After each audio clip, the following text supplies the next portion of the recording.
O que aconteceu nos Estados Unidos, para deixar bem claro, é que boa parte desses democratas ou os ex-democratas se juntaram ao plano do Trump. É isso que aconteceu. E o Trump aceitou o apoio. Não foi o contrário, não foi o Trump que teve que ceder ao plano democrata para o Trump ser eleito. O Trump ia ser eleito. Era inexorável esse movimento. E esses democratas entenderam o plano do Trump e validaram o plano do Trump. Vou lembrar também que quem veio ao encontro do plano do Trump foram os sindicalistas, aqueles sindicatos de transportadores e de diversas outras vertentes vieram apoiar o plano Trump por causa da visão de reativar a indústria nos Estados Unidos. Tem um lado protecionista, sem dúvida, mas tem um lado revigorante do emprego e do trabalhismo norte-americano, e os sindicalistas vieram apoiar o Donald Trump. Ou seja, o plano é que gerou esse apoio, a vertente, o ideal, e também o que eles viram que aconteceu nos últimos 4 anos com o governo Kamala Harris e Joe Biden, né? Invertendo aqui, Joe Biden e Kamala Harris, que foi exatamente dois fantoches tentando gerenciar a coisa pública e, obviamente, que não gerenciavam coisa alguma. Os grupos de interesse dominaram em absoluto no governo Biden e Kamala Harris. Eles não estavam no comando. Então é isso que aconteceu. Se for olhar para o Brasil e fazer uma analogia, seria o equivalente do Centrão falar assim, agora eu vou apoiar o plano da direita. Cara, qual é o plano da direita? Essa que é a questão. A gente ainda está meio sem plano aí, pelo menos nos detalhes, né? Na questão do Trump, os detalhes já estavam sendo bem comunicados e colocados aí em diversas interferências que o próprio Trump fez ao longo desses últimos 4 anos. Então, tiveram benefício desse plano e que agora se materializa com indicações muito técnicas que entendem muito bem do tema que eles irão defender, exatamente dentro do contexto do plano Trump. E o plano Trump qual que é? Qual é a prioridade dele? É acabar com o Deep State. O que é o Deep State norte-americano? É aquele abrigo de grupos de interesses políticos e econômicos. É a junção da alta burocracia norte-americana junto com os políticos, junto com os grandes empresários. Isso é o Deep State. E esse Deep State é o que estava comandando Joe Biden e Kamala Harris. E isso o povo americano entendeu que não quer mais.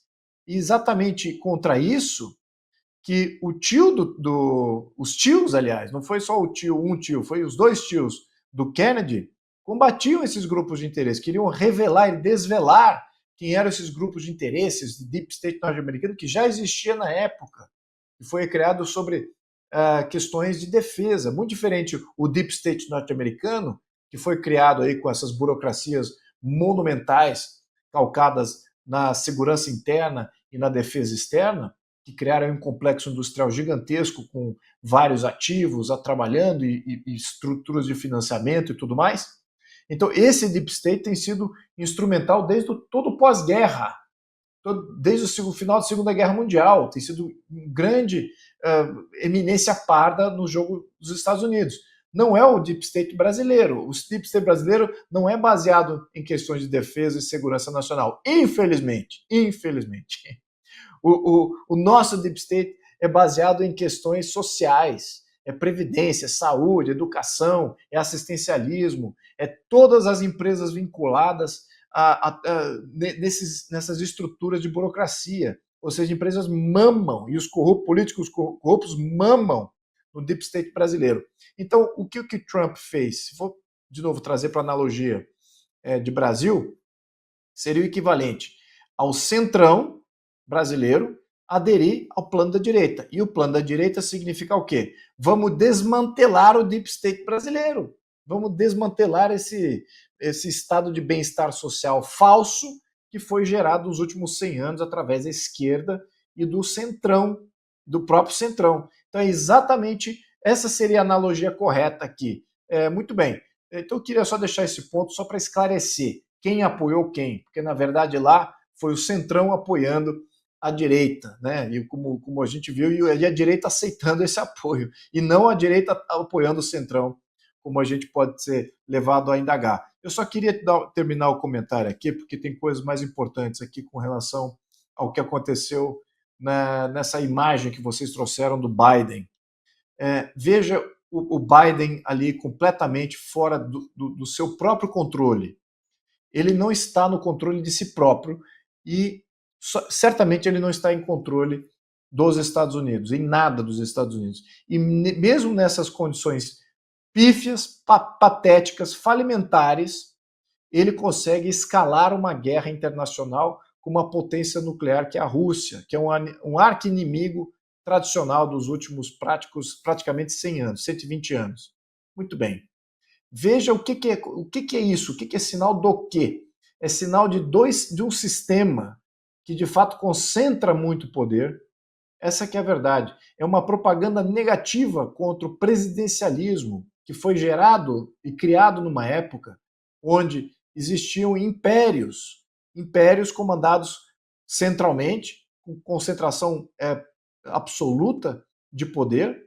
Então criou-se o presidencialismo norte-americano exatamente com uma contraposição republicana para se contrapor o que existia naquele século XVIII, século XIX. Muito bem. Agora estamos no século XXI, onde os parlamentos têm uma ampla discussão, mas temos aqui fantoches como esse sendo usados para escalar uma guerra. E ele está dentro do poder dele de fazer esse tipo de menção. E, obviamente, que esse tipo de essa escalada de guerra com a Rússia é para trazer uma bomba que terá que ser desarmada pelo Trump, agora, na sua próxima, assim que ele assume o mandato.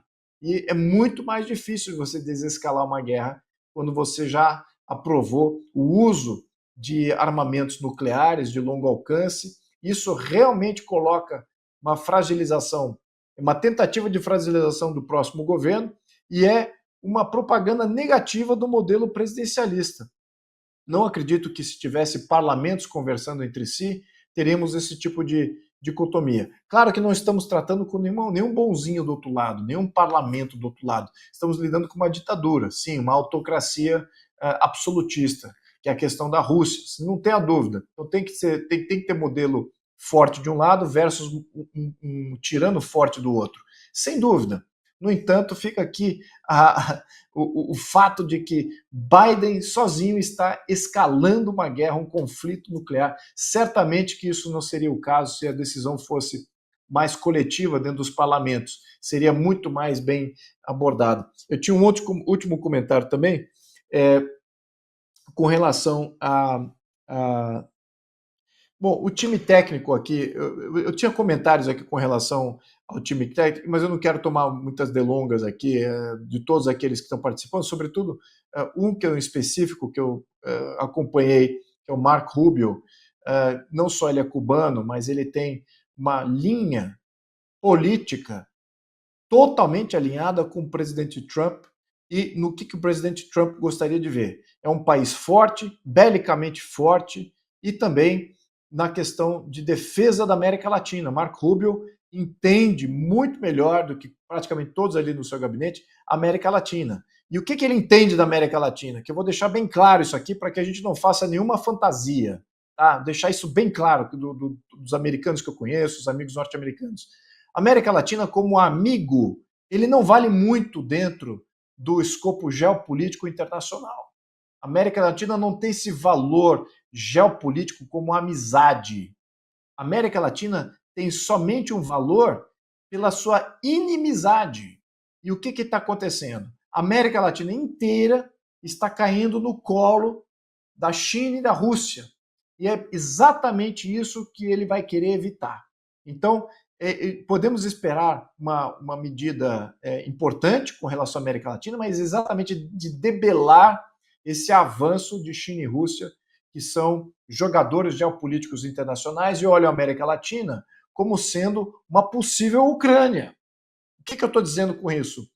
Estamos aqui próximos aos Estados Unidos, somos amigos, temos parcerias centenárias com os Estados Unidos, temos muitas trocas sociais e econômicas que ocorrem entre esses dois países, assim como a Ucrânia tinha com a Rússia, e se de repente a América Latina cair para o lado da Rússia e da China, é o equivalente ao que está acontecendo lá na fronteira Rússia com a Ucrânia. Ou seja, a Ucrânia está caindo para o lado dos Estados Unidos, através da OTAN e do controle cada vez maior que a OTAN exerce naquele ponto, e a Rússia tem agora uma moeda de troca. Olha só como é que esse jogo é jogado, meus caros. Eu queria só colocar isso na mesa para a gente não fazer grandes fantasias aqui, que agora o Trump é o melhor amigo do Brasil e que os Estados Unidos é o melhor. Não, isso é um jogo geopolítico muito mais profundo, tá? Então só queria botar isso na mesa para que a gente talvez discuta isso em mais detalhe assim que as coisas avancem.